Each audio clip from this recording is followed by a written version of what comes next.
Lorsqu'on parle de super-héros, on a souvent tendance à mettre en avant leurs exploits pour apporter la paix et protéger les plus faibles. Les héros sont l'exemple même du bien. Mais qu'en est-il réellement derrière leur sourire et leur pouvoir? Ont-ils, comme nous, des traumatismes? Sont-ils atteints de dépression, de crise? Eh bien oui, mais tout a été un jour saccagé dans un événement tragique, sûrement l'un des plus tragiques de l'univers d'ici. Et c'est l'histoire que nous allons voir aujourd'hui. Bonjour à tous, bienvenue sur la chaîne de l'or. Les héros peuvent bénéficier d'un nombre incalculable d'immunités. Mais il est une chose qui les atteint tous profondément, la santé mentale.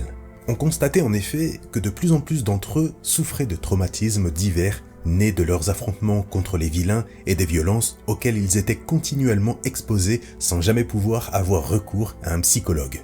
La Justice League prend donc un jour la décision de créer un lieu dédié situé dans le Nebraska qu'elle nomme le Sanctuaire. Conçu grâce à la technologie kryptonienne, celui-ci abrite des robots et des technologies imprégnées de la volonté de Batman, de la compassion de Wonder Woman et de l'honneur de Superman, afin d'apporter de l'aide à ceux qui en ont besoin. Et même au-delà des héros, certains anti-héros et vilains y sont également acceptés.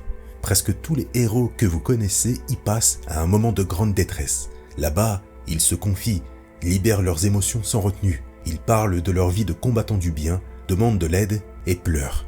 Comme ce lieu est censé être paisible et exempt de tout jugement, les héros, une fois dans les parties communes, portent tous un masque et une longue robe afin d'éviter d'être reconnus par leur père et de pouvoir s'exprimer librement s'ils le souhaitent. Cela permet également à certains vilains de s'y rendre sans être jugés ni identifiés. Le sanctuaire a surtout la particularité d'être tenu secret. En dehors du cercle gravitant autour des héros, personne n'en a connaissance. Rien n'est enregistré. En plus de ça, le sanctuaire est équipé de plusieurs pièces capables de reproduire tout ce que les héros souhaitent. Un lieu précis, un événement passé et même des personnes comme des proches disparus. Voilà pour le contexte. Tout débute lorsqu'un jour, le trio de la Justice League est alerté d'une anomalie au sanctuaire. Sans perdre de temps, Superman se précipite en premier pour évaluer la situation, suivi de Wonder Woman et de Batman. Clark arrive le premier sur les lieux et, grâce à sa vision, aperçoit au loin les cadavres de plusieurs super-héros gisant au sol, dévorés par des corbeaux. Des héros qui étaient venus ici dans l'espoir de guérir. Clark est abasourdi et ne comprend absolument pas ce qui a pu se produire. Qui a attaqué? Il décide alors de pénétrer à l'intérieur du sanctuaire dans l'espoir d'y trouver des réponses. À son entrée, il découvre deux nouveaux cadavres, celui de Roy Harper et de Wally West, le second Flash. Même les androïdes chargés de veiller sur les lieux ont été détruits. L'ampleur de cette horreur atteint profondément Clark, bouleversé par ce qu'il découvre. Finalement, Diana et Bruce le rejoignent. Batman, sans perdre de temps, commence aussitôt à analyser la scène avec minutie, prêt à mener l'enquête sur cette tuerie de héros. Un peu plus tard, Bruce entame son enquête en procédant à l'examen du corps du héros Commander Steel. Malgré la gravité de la situation, il parvient à conserver son calme, contrairement à Superman qui exerce une pression croissante sur lui, convaincu qu'il détient des informations sur ce qui s'est réellement passé, mais qu'il refuse de partager. Il soupçonne notamment que Batman, qui surveille habituellement chacun des héros sur Terre, garde délibérément le silence. Ce dernier, cependant, affirme qu'il n'a aucune idée de ce qui a pu se produire et précise avec insistance qu'au sanctuaire, il veillait à ne surveiller personne, avouant qu'il s'y rendait lui-même assez fréquemment, montrant ainsi à ses deux coéquipiers que même Batman a ses faiblesses. Alors qu'il procède à l'autopsie du héros, il découvre un dentier en plastique coincé dans sa gorge. Un indice qui, bien qu'infime, suffit à orienter leurs soupçons vers une direction précise. Le trio de la Justice League se lance alors à la recherche de Harley Quinn et finit par la retrouver. Il découvre que, dans un geste de précaution, elle a demandé au pingouin de la dissimuler, ce qui établit sans ambiguïté qu'elle a un lien avec cette tragique tuerie, puisqu'elle se cache d'eux. Harley, qui ne semble nullement surprise de leur arrivée, saisit Wonder Woman dans ses bras tout en touchant son lasso de la vérité. Elle déclare ainsi que le véritable responsable de ce carnage n'est autre que le héros nommé Booster Gold. Il est techniquement impossible pour elle de mentir, étant en contact avec le lasso. Toutefois, dans un mouvement rapide et agile, elle parvient à arracher le lasso des mains de Diana et réussit à prendre Batman en otage. Consciente que la Ligue ne la croira pas et qu'ils sont forcément venus pour l'arrêter, elle les menace, sachant qu'ils ne peuvent rien faire sans risquer que Bruce ne subisse une issue, disons, tragique en ayant la nuque brisée avec le lasso. Alors que Superman se prépare à intervenir, Harley force Batman en utilisant le lasso pour lui faire avouer s'il possède un moyen d'éloigner Superman. Ce à quoi Bruce répond sans hésiter qu'il détient un morceau de kryptonite soigneusement dissimulé dans l'une de ses poches. Harley utilise alors le précieux artefact pour affaiblir Superman avant de prendre la fuite, réaffirmant une dernière fois que Booster Gold est le véritable responsable de cette horreur. Un peu plus tard, nous retrouvons enfin le fameux Booster Gold qui, selon ses propres dires, ignore tout ce qui s'est passé, à l'exception du fait qu'il a affronté Harley plus tôt et qu'elle lui aurait insinué qu'il avait tué de nombreux héros au sanctuaire. Cependant, Booster est convaincu que c'est Harley qui est responsable de ces meurtres. Tandis qu'il mène sa propre enquête, il se rend en ville et s'adresse à Flash, Barry Allen, en lui demandant s'il dispose de la moindre information sur le sanctuaire, précisant que de nombreux héros ont été tués soit par Harley, comme il le suppose, soit par lui-même, bien qu'il n'en garde aucun souvenir. Ayant entendu ces mots, Flash, surpris, se précipite à grande vitesse vers le sanctuaire, souhaitant vérifier les faits par lui-même. À son retour, les larmes aux yeux, il frappe Booster Gold, convaincu de sa culpabilité après ce qu'il lui a révélé. Du côté de la Ligue, Clark, en pleine recherche de Harley, aperçoit, grâce à sa vision accrue, le combat qui oppose Booster Gold et Flash. Alerté par cette confrontation, il s'élance à toute vitesse pour tenter d'intervenir et les stopper. Alors, je vous rassure, pour le moment, on est aussi perdu qu'eux. Qu'est-ce qui s'est passé? Qui a tué tous ces héros et comment? Pourquoi Booster Gold accuse Harley et Harley Booster Gold? Soyez patient, c'est tout à fait normal. À partir de là, l'histoire nous ramène désormais un peu en arrière, juste avant le carnage au sanctuaire où l'on voit divers héros présents, dont notamment Booster Gold et Wally West, mais aussi, sans que d'autres soient au courant, Harley Quinn avec Poison Ivy. On découvre notamment pour Wally West, donc le deuxième Flash, qu'il se trouve plongé dans une simulation de sa vie d'avant, entouré de sa femme et de ses enfants, désormais disparus, on reviendra dessus plus tard. Soudain, l'alarme du sanctuaire retentit, incitant les héros à évacuer d'urgence. Wally West est l'un des premiers à réagir, suivi de près par d'autres qui, malheureusement, finissent par être tués, transpercés par une menace inconnue. Wally parvient enfin à rejoindre Roy Harper, qu'il découvre déjà sans vie, étendu au sol. Les larmes aux yeux, il prend Roy dans ses bras.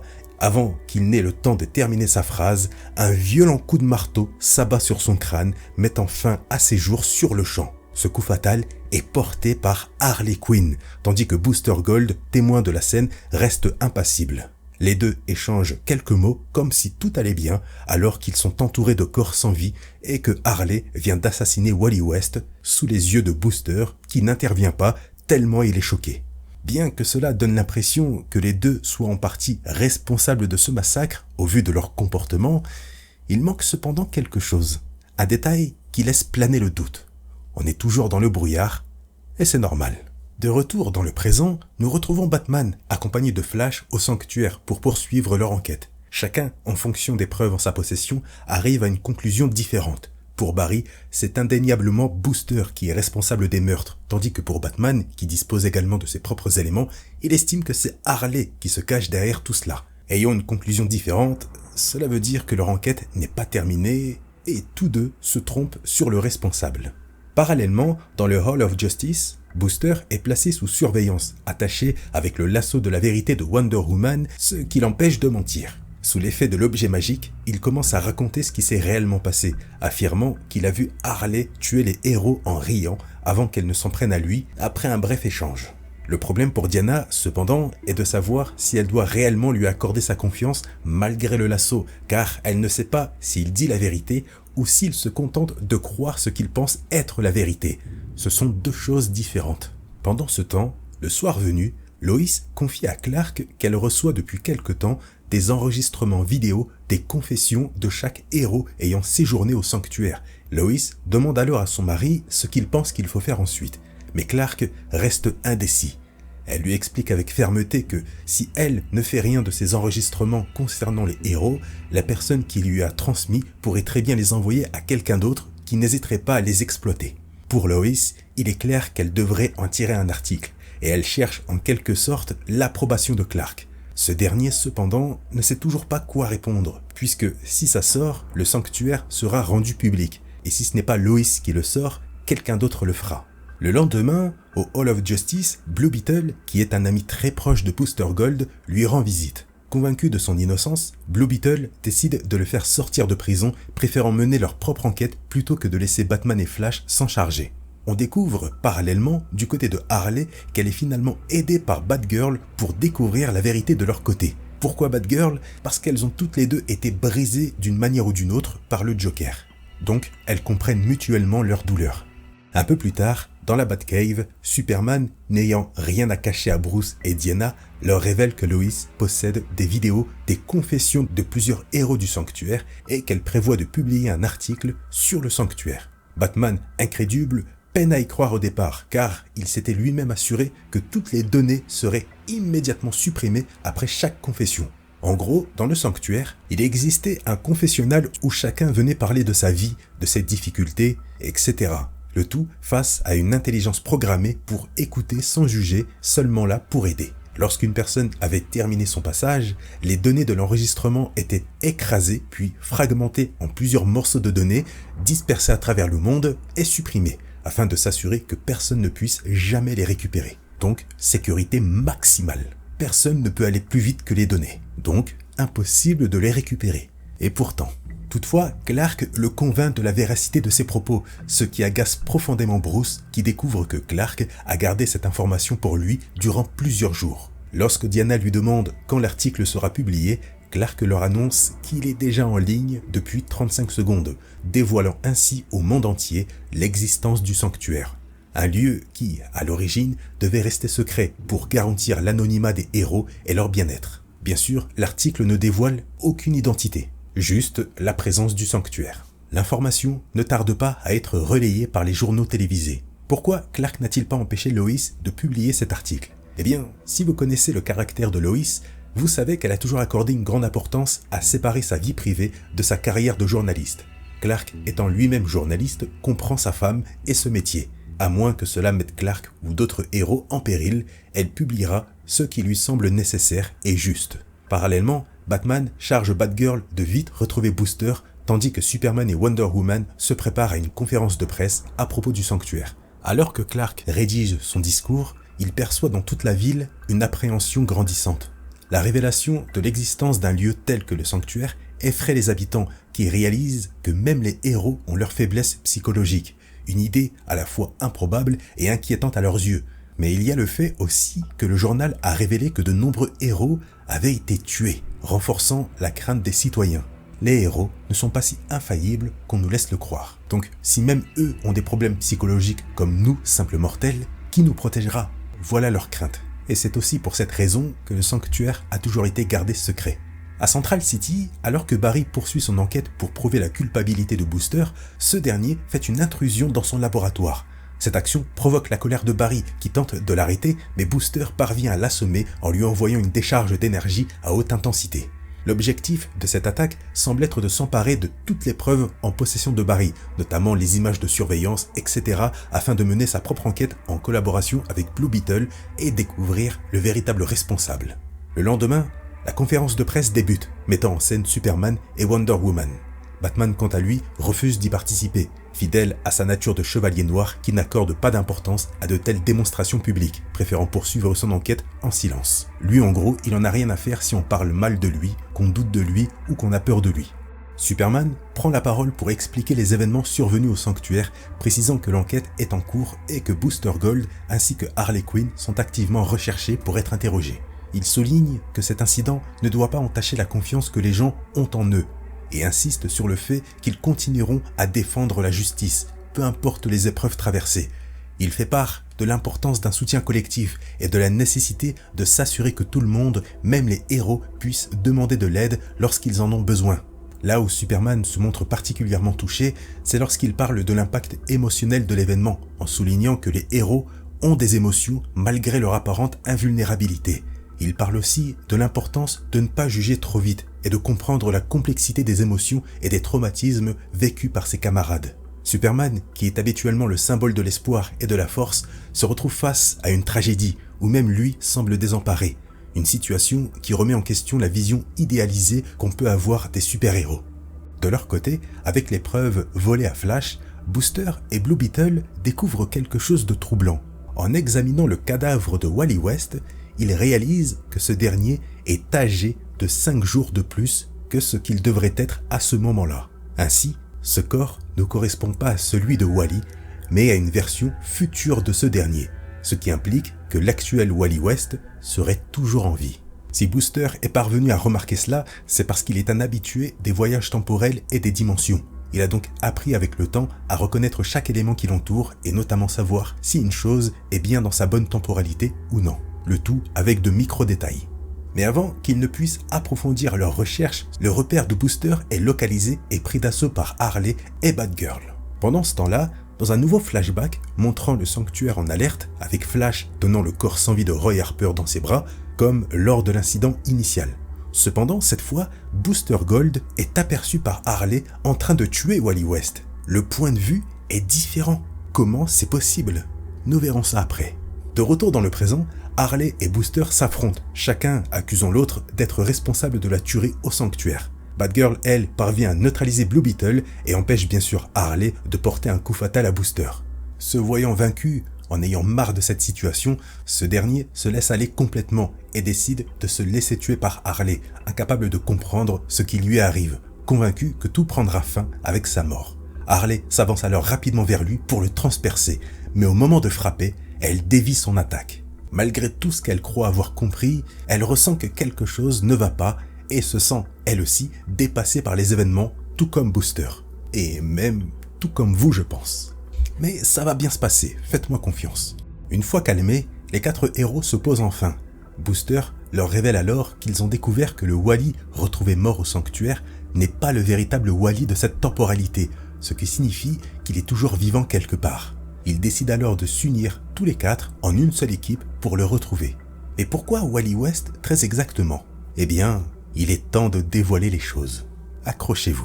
Avant d'aller plus loin, il est important de comprendre qui est Wally West et surtout pourquoi il se trouvait au sanctuaire. Je vais résumer des années de sa vie en quelques phrases. Wally West, ancien Kid Flash et membre fondateur des Titans, devient Flash à l'âge adulte après la disparition de Barry Allen. Plus tard, il rencontre et épouse Linda Park et fonde une famille avec la naissance de leurs 2 enfants. Sa vie bascule lorsqu'un jour, l'un de ses ennemis l'efface de la réalité, l'emprisonnant dans la dimension de la force Veloce et supprimant ainsi son existence de la mémoire du monde. Donc, tout le monde l'a oublié. Des années plus tard, lors de la période Rebirth, Wally parvient à s'en échapper, mais chaque personne qui ne se souvient pas de lui le renvoie dans la force Veloce, puisqu'il reste attaché à cette dimension tant qu'il ne trouve pas quelqu'un qui le reconnaît. Heureusement, Barry Allen retrouve finalement la mémoire de Wally et le libère définitivement. Bien que certains héros, dont les Titans, se souviennent à nouveau de lui, l'événement Flashpoint, qui s'est passé alors qu'il était coincé dans la dimension de la force Veloce, a effacé sa relation avec Linda et ainsi l'existence de leurs enfants. Pire encore, Wally lui-même a oublié qu'il avait des enfants, jusqu'à ce que Reverse Flash lui rende tous ses souvenirs. Dévasté, il tente de réécrire la réalité via la force Veloce pour les ramener, malgré l'opposition de Barry, conscient du danger pour la chronologie. Une confrontation va donc avoir lieu entre les 2 Flash. À la fin de l'événement, Wally finit par renoncer à contre-cœur, mais sombre dans une profonde dépression, hanté par le souvenir d'une vie qu'il a définitivement perdue. À partir de là, il se sent profondément isolé, d'autant plus que la Linda de cette timeline n'est plus sa femme. Et il ne lui reste que la tristesse et le vide. C'est durant cette période particulièrement difficile qu'il entend parler du sanctuaire. Il commence alors des séances de thérapie sur place où, grâce à la salle de réalité virtuelle, il recrée sa famille telle qu'il s'en souvient, ce qui contribue peu à peu à sa guérison. Mais son principal tourment demeure. Il se sent terriblement seul dans ce monde de super-héros aux allures parfaites. Il va alors penser qu'à ses yeux, qu'aucun autre héros ne peut souffrir autant que lui, car aucun n'en parle. Lorsqu'il les côtoie en dehors, tout le monde est tout sourire et motivé, et lorsqu'il est au sanctuaire, tous se cachent derrière des masques. personne ne partage ses peines avec lui, renforçant son impression qu'il est le seul à se sentir mal et que c'est lui le problème dans un monde où tout va bien. Il va tellement s'enfoncer dans cette triste vision des choses qu'il finit par penser que le sanctuaire est factice. Pour Wally, ce lieu n'est pas réellement un refuge pour des héros en détresse, puisqu'il n'a jamais vu quelqu'un exprimer une souffrance comme lui. Afin de se prouver le contraire, il demande à l'intelligence artificielle du sanctuaire de lui montrer les confessions des autres héros dans l'espoir de se rassurer et de comprendre qu'il n'est pas seul dans cette lutte contre la dépression. Mais le sanctuaire l'informe que tout y est strictement anonyme et qu'aucun enregistrement n'est partagé. Lorsqu'un héros termine sa séance, les données sont détruites, fragmentées en milliards de morceaux et dispersées à travers le monde. Refusant d'en rester là, Wally décide alors d'utiliser les capacités liées à la force véloce. Il court à une vitesse telle qu'il parvient à intercepter et à reconstituer chaque fragment de données disséminées à travers le monde, les réunissant pour accéder aux confessions de tous les héros, dans l'espoir de comprendre qu'il n'est pas seul à souffrir.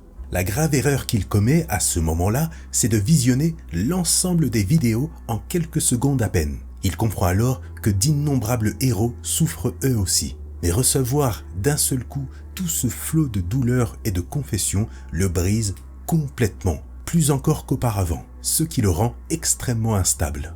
Et alors qu'il sort à l'extérieur pour prendre l'air, tentant de se libérer de ce qu'il vient de voir, l'alarme du sanctuaire se déclenche en raison de l'utilisation de ses pouvoirs. Cela alerte aussitôt tous les héros présents à l'intérieur qui se précipitent dehors. Le problème, c'est que lorsque les différents héros, désormais à l'extérieur, aperçoivent Wally au loin, tremblant nerveusement, ils s'approchent tous de lui.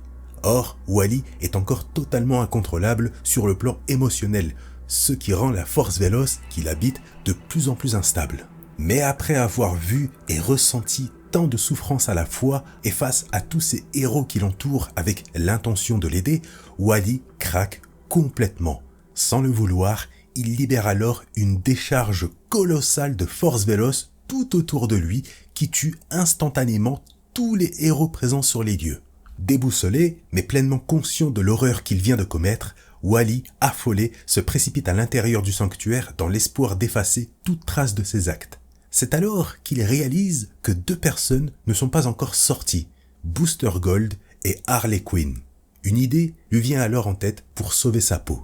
Au moment précis où Harley et Booster quittent leur salle de réalité virtuelle, Wally utilise sa vitesse pour les faire de nouveau entrer dans leurs pièces respectives. Ils ont l'impression de sortir, alors qu'en réalité, sans s'en rendre compte, ils rentrent de nouveau. Une fois cela fait, ils reprogramment leurs salles respectives afin de recréer le massacre qu'il vient de provoquer, à une différence près. Dans cette version, Wally fait partie des victimes. Aux yeux de Booster, Harley est responsable de sa mort, et aux yeux de Harley, c'est Booster qui l'a tué. Pendant qu'ils vivent cette illusion, Wally se projette 5 jours dans le futur pour aller à la rencontre de lui-même. Il tue alors son double futur, prend son corps, puis revient 5 jours en arrière dans ce qui constitue pour nous le présent. Il dépose son propre cadavre près de celui de Roy Harper, puis met en scène les différents meurtres de manière à ce qu'ils puissent être attribués soit à Harley, soit à Booster, sachant parfaitement que Batman et Barry mèneront l'enquête. Une fois cela fait, il libère Booster de sa chambre au moment exact où le programme se termine, lui faisant croire donc que Harley a tué tout le monde avant de prendre la fuite. Il procède de la même façon du côté de Harley. Il faut savoir que tout ça se déroule en l'espace de quelques secondes, si bien qu'aucun des deux ne perçoit la différence entre la salle VR et l'extérieur réel. Wally détruit ensuite les robots du sanctuaire afin de faire passer ses meurtres pour un acte de folie incontrôlé. Tout est alors parfaitement orchestré pour qu'il ne soit jamais soupçonné. Mais très vite, un immense regret grandit en lui face à l'horreur de ses actes. Avant de disparaître, il retourne dans le confessionnal, s'enregistre et avoue tout ce qu'il a fait. Il envoie ensuite toutes les vidéos à Lois Lane, sachant pertinemment qu'elle ferait tout pour révéler la vérité et accessoirement montrer au monde que même les héros peuvent être touchés par la dépression. Voilà ce qui s'est réellement passé ce jour-là au sanctuaire. Je vous avertis qu'à partir de là, pour expliquer la fin, on est sur quelque chose de très compliqué pour rien du tout. Je vais essayer au mieux de vous expliquer tout ça pour être compris sans vous brouiller le cerveau comme le comics essaye de le faire. Booster et les autres décident d'effectuer un bref voyage dans le temps afin de se rendre 5 jours plus tard, convaincus qu'ils pourront arrêter Wally, désormais identifié comme le véritable responsable de tout cela.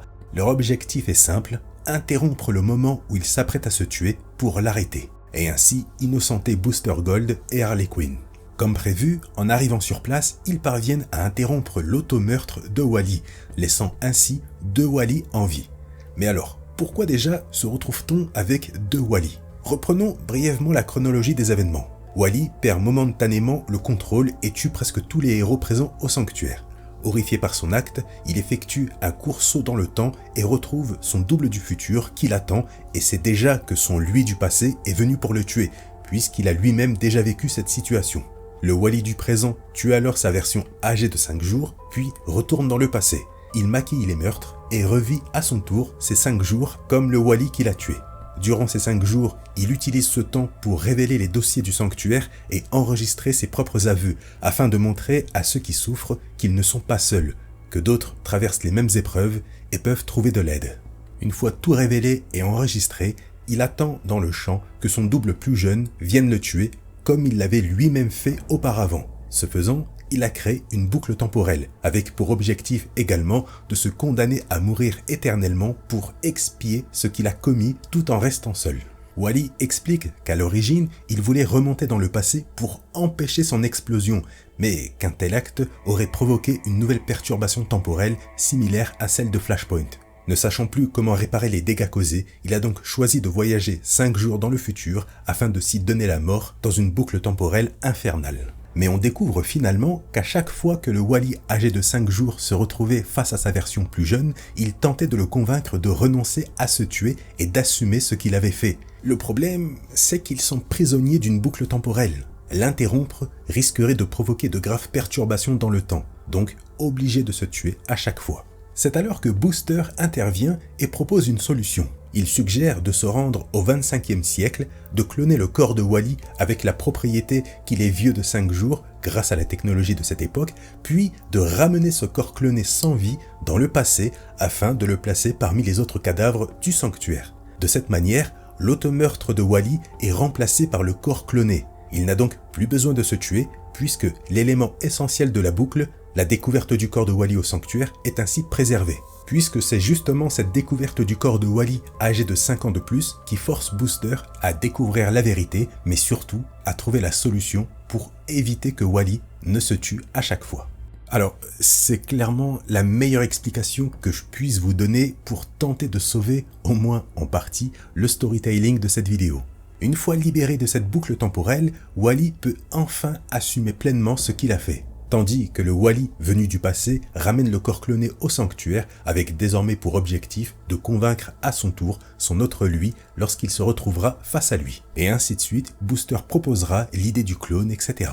Le Wally restant se rend finalement à la Justice League sans opposer la moindre résistance, puis est arrêté et incarcéré pour une durée indéterminée. Concernant le sanctuaire, il finit par rouvrir ses portes. Il accueille de nouveau les héros dans un monde où ils n'ont plus besoin de se cacher et d'être seuls pour exprimer leur mal-être. Désormais, ils peuvent et doivent se soutenir lorsque l'un d'entre eux va mal. Mais surtout, les citoyens ont compris que même les héros peuvent avoir leurs faiblesses, mais que ça ne changera en rien le fait que les héros seront toujours là pour eux, tant que les gens seront là pour les soutenir. C'était finalement la véritable motivation de Wally, faire en sorte qu'il n'existe pas un autre comme lui qui a l'impression d'être seul dans sa dépression. Fin du récit. Ça vous a peut-être paru agréable à suivre en vidéo parce que j'ai vraiment tout fait pour que ça le soit, mais lorsque vous lisez le comics seul, on sent le potentiel qui est gâché par une intrigue qui ne tient pas la route très longtemps. J'espère tout de même que cette nouvelle vidéo sur la chaîne Le Lore vous a plu. On n'oublie pas le petit like, ça récompense le travail fourni, c'est très important pour la chaîne. Le commentaire pour me donner votre avis sur cette histoire, me faire votre retour. Est-ce que vous avez réussi à comprendre la fin? Dites-moi tout ça en dessous. Sur ce, je vous laisse et je vous dis à très vite sur la chaîne Le Lore.